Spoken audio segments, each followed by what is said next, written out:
Analysis of an Act of Terrorism from September 11th by Christine Culkins, Morgan Benson, Philip Hackworth, and Andrew Janess. We cannot play innocent to terrorism, as we may have built them and trained them, and then left them after we got what we needed done. We fueled some of the beginning of Al-Qaeda as we helped train them for our own issues so many years ago. But this does not give them a right of terrorism against us. But at the same time, you can see how they feel. We also have a history of kind of moving in and out of Pakistan. I mean, let's remember here, the people we are fighting today, we funded 20 years ago. And we did it because we were locked in this struggle with the Soviet Union. They invaded Afghanistan, and we did not want to see them control Central Asia. And we went to work. And it was President Reagan, in partnership with the Congress, led by Democrats, who said, you know what, sounds like a pretty good idea. Let's deal with the ISI and the Pakistani military, and let's go recruit these mujahideen. And let's get some to come from Saudi Arabia and other places, importing their Wahhabi brand of Islam so that we can go beat the Soviet Union. And guess what? They retreated. They lost billions of dollars, and it led to the collapse of the Soviet Union. So there's a very strong argument, which is, wasn't a bad investment to end the Soviet Union, but let's be careful what we sow because we will harvest. So we then left Pakistan. We said, okay, fine, you deal with the stingers that we've left all over your country. You deal with the mines that are along the border. And by the way, we don't want to have anything to do with you. In fact, we're sanctioning you. So we stopped dealing with the Pakistani military and with ISI, and we now are making up for a lot of lost time.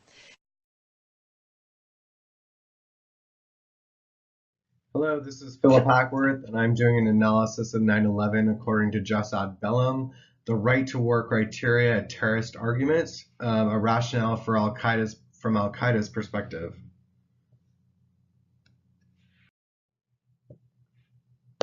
The next condition of ad bellum is only competent and designated authorities of the state may declare war. Al-Qaeda is a radical tendency within a broader Islamic movement known as the Salafi movement. The Salafi comes from the Arabic word salaf, which means to precede and refers to the companions of the Prophet Muhammad. Because the Salaf learned about Islam directly from the messenger of God, Muhammad, it is an illustration of the piety and unadulterated religious practices which Al-Qaeda believes in. The Salafis argue that centuries of cultural and popular religious rituals and interpretations have distorted the purity of God's message, and that only by returning to the examples of the Prophet Muhammad and his companions can Muslims achieve salvation. Thus, for Al-Qaeda, the Salafi is used to denote proper religious adherence and moral legitimacy, implying that alternative understandings are corrupt deviations from the straight path of Islam. From this rationale, then, Al-Qaeda believes it is the Islamic duty to use violence to remove leaders who do not properly enforce Islam, which the U.S. is included.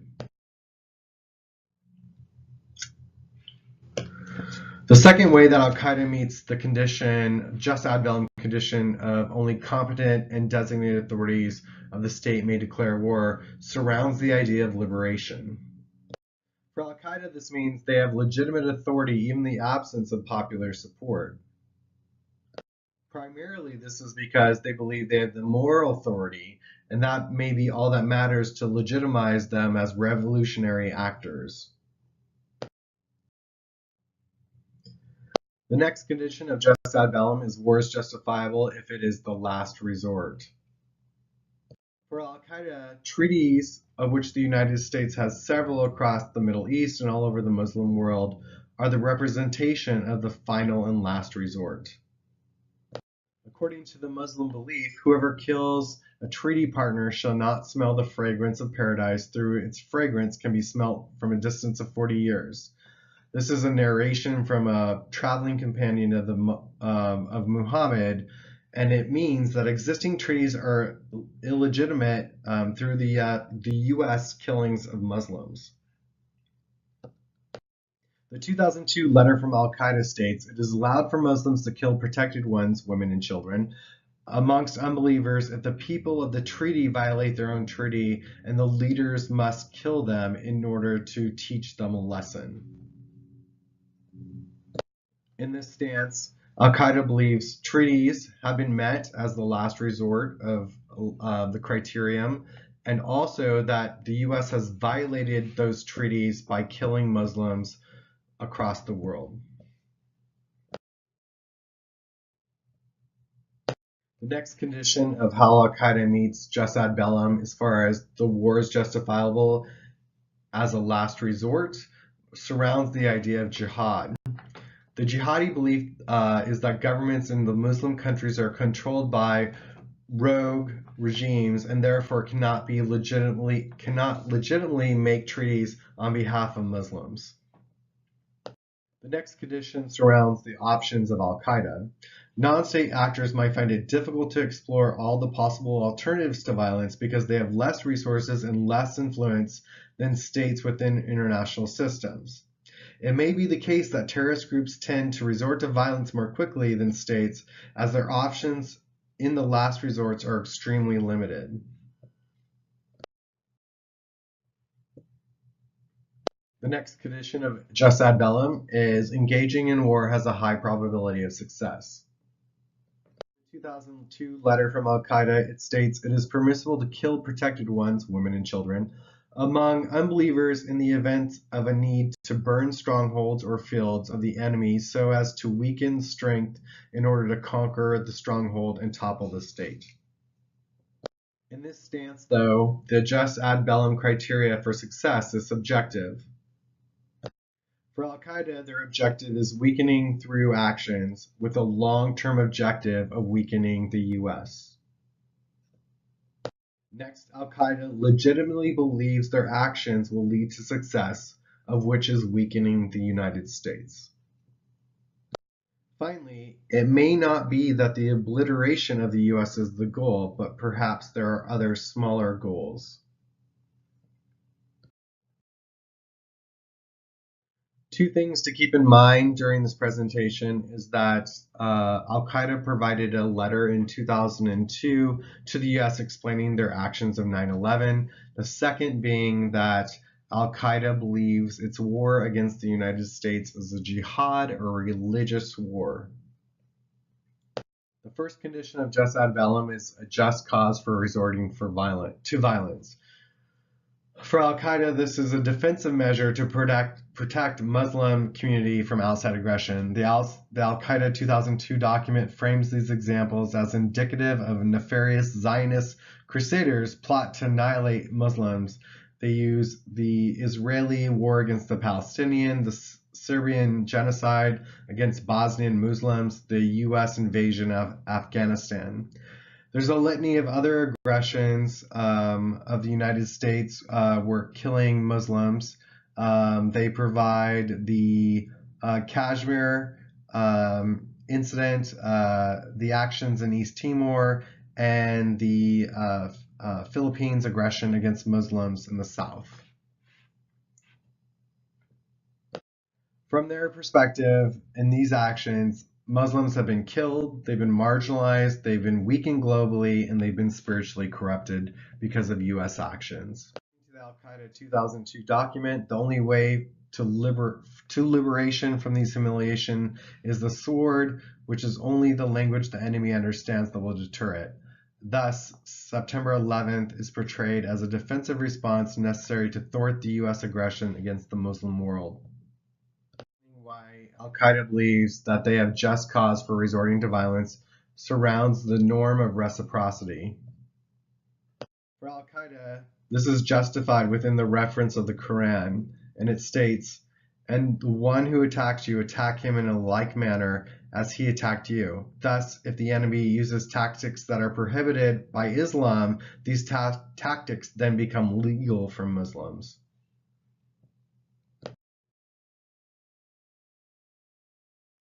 For Al-Qaeda, 9/11 had a high probability and was in fact a success. On 9/11, 3 out of the 4 objectives were met.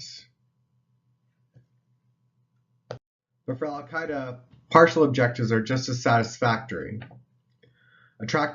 This is because attracting international attention, achieving international legitimacy, or gaining partial political concession from Al-Qaeda's adversaries is just as successful as the ultimate goal of weakening the US or toppling the US. Perhaps for Al-Qaeda, their goals may simply surround the requirement for the U.S. to withdraw and retraction of the U.S. from the international world.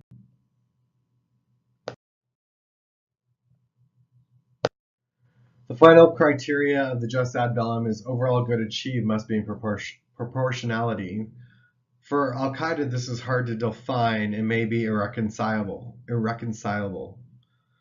This is because the afflictions that Al-Qaeda has seen of the U.S. oppression of Muslims across the world has been exponential. Finally, for Al-Qaeda, good does not necessarily mean proportionality. This is because even the most dramatic acts like 9/11 are on a far smaller scale than wars against Muslims seen in the last 100 years. Also, Al-Qaeda's violence is on a much smaller scale, which also satisfies the proportionality criterion. This is why we believe the Al-Qaeda terrorism on 9/11 meets the jus ad bellum criteria. The terrorist attacks from September 11th had a huge impact on us. They had to set out to hurt us, as most people think that because of those attacks, if we had continued our way of life, then we would have not let them know they have won or impacted us. The issue is because of the breach that they did, they were able to get through such great impact. They did impact our lives, now and the future. We are going to go into different areas of security systems that have been put into place because of the terrorist attacks. Since September 11, 2000, we had several safety protocols placed into action. President Bush passed a significant amount of new legislation in order to ensure the safety of our country. We also had the immigration reform that has also changed since 9/11. Our security reforms have also changed as well. And we have also enacted changes in the airports and how the security for travel has changed. All of these changes are listed below in several slides, and these changes that we have listed here are the most important, and they only list just a few of the many, as there are too many to list.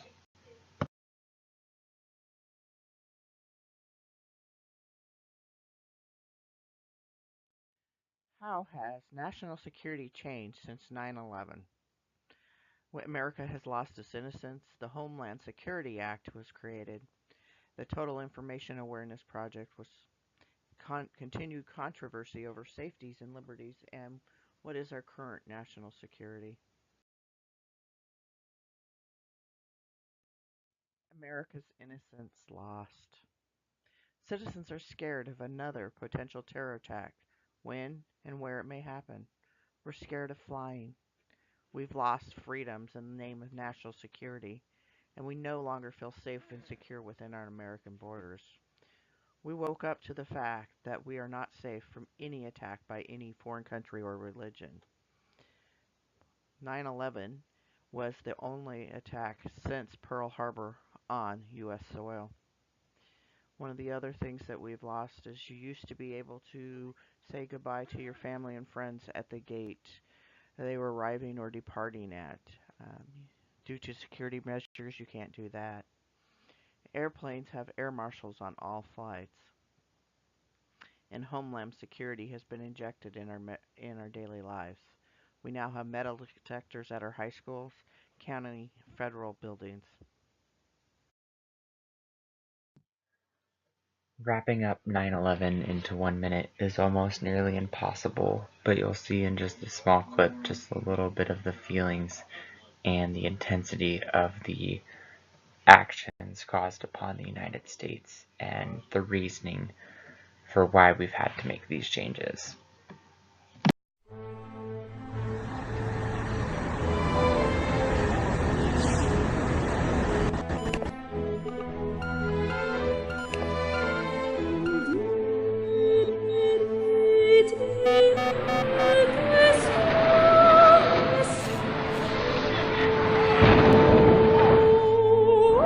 United 175, do you read New York? United 175, New York. United 175, do you read New York? United 175, do you read New York? United 175, do you read New York? United 175, New York.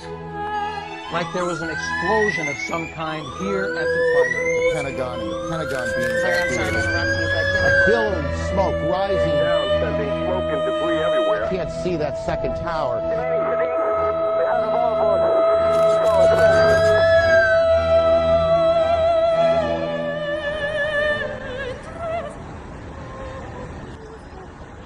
Good Lord.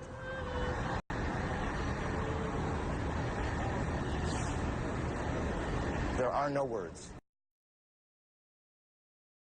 The Homeland Security Act, HSA.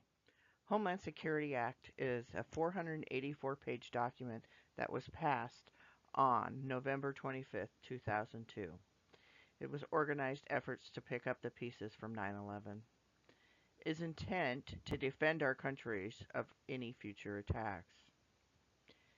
It combined over 20 federal agencies into one entity: Secret Service, Customs, Coast Guard, Immigration and Naturalization. It also had the Patriot Act came out of this. The Patriot Act allows law enforcement to use any tools readily available to stop and prevent potential crimes and any possible terror attacks. This is a catch-22. We had to give up our freedoms to feel safe and secure, and still, some of us still do not feel safe to this day. The Homeland Security Act was placed in 2002, and part of the act also includes the Effective Technologies Act, which is the Safety Act of 2002. The Safety Act provides incentives in development and deployment of anti-terrorism technologies by creating systems of risk and management.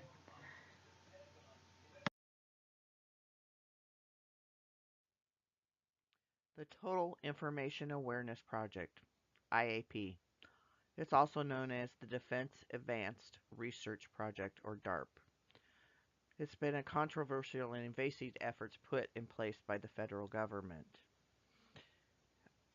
Citizens and civil liberty groups dispute that this is an invasion of our privacy and sometimes our constitutional rights.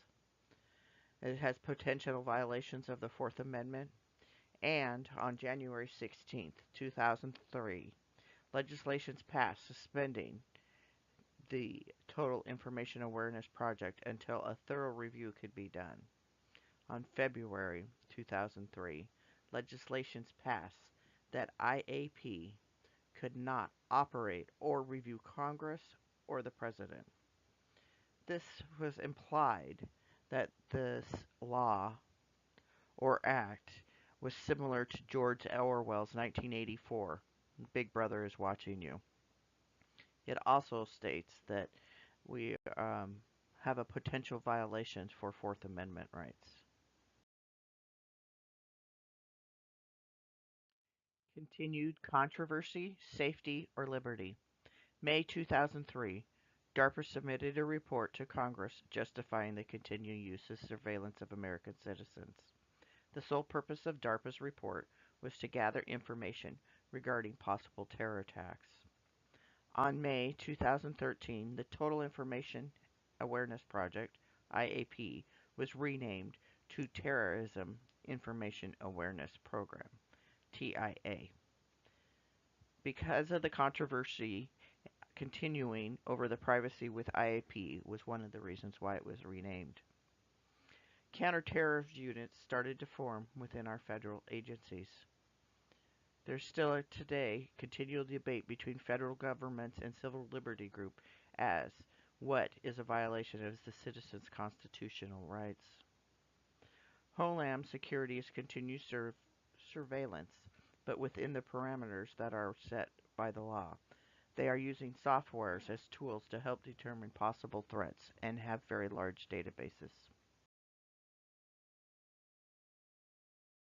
Current national security. We are not safer today than we were on September 11, 2011. We have longer times at our airports because of increased security measures. We have random and extreme invasive screenings on some of our passengers.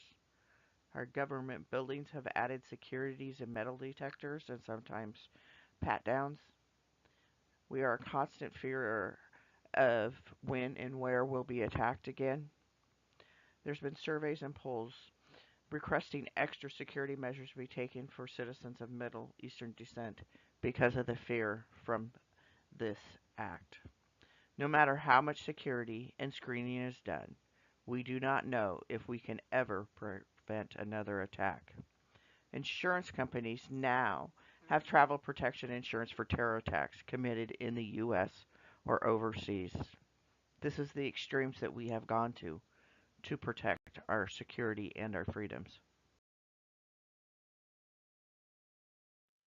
Immigration policies changes since 9/11/2001. We've added new government agencies and some policy. We have been lacking on the immigration reform. We have not changed any of the old policies. And there's some controversy on if we have a moral duty to take in refugees. New government agencies and policies. The Department of Homeland Security, DHS, created 3 new government agencies: Customs and Border Patrol, CBP, Immigration and Customs Enforcement, ICE or ICE, U.S. Citizenship and Immigration Services, USCIS. We've also fingerprint everybody who enters and exits the U.S.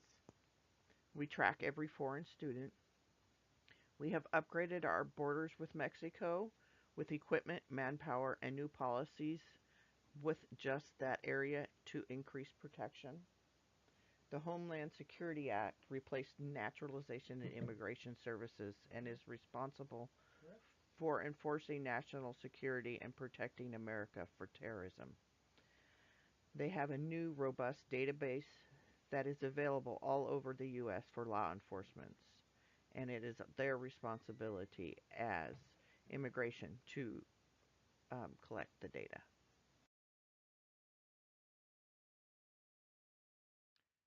Lack of immigration reform. We still have undocumented immigrants that remain an issue that our current president is trying to resolve. Congress cannot and will not agree on a bipartisan immigration reform since the attacks.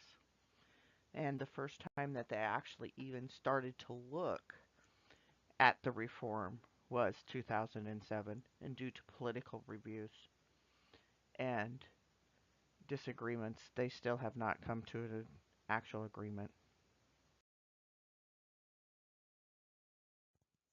Does the United States have a moral duty to take in refugees? If we do, how do we determine if these refugees pose a potential threat to our national security? And due to the fear that American citizens currently have with citizens already of Middle Eastern descent, would this add to it? Current screening process takes approximately 2 years. The FBI, the Department of Homeland Security, the State Department, and National Intelligence checks refugees' biometrics against security database. These are individual checks. These are not a group check.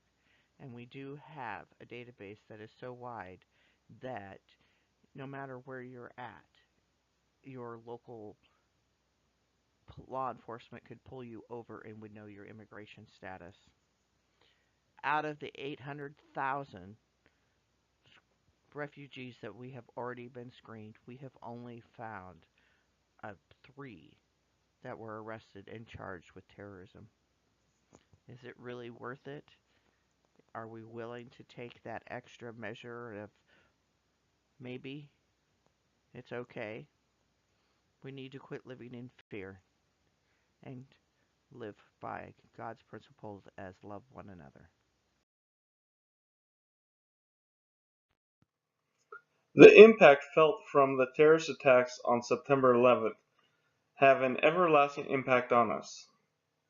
We have always been afraid of terrorists, but after the terrorist attacks that were aimed at the United States and was in the United States from an outside terrorist, our lives have changed. Is this what they were trying to accomplish? We live in terror and have changed our lives because of it. Al-Qaeda now feel they have an advantage over us. How do we handle terrorism? We now see the terrorists in different ways and how they can impact us. They have brought fear to us, as we are always on the outlook from here on out.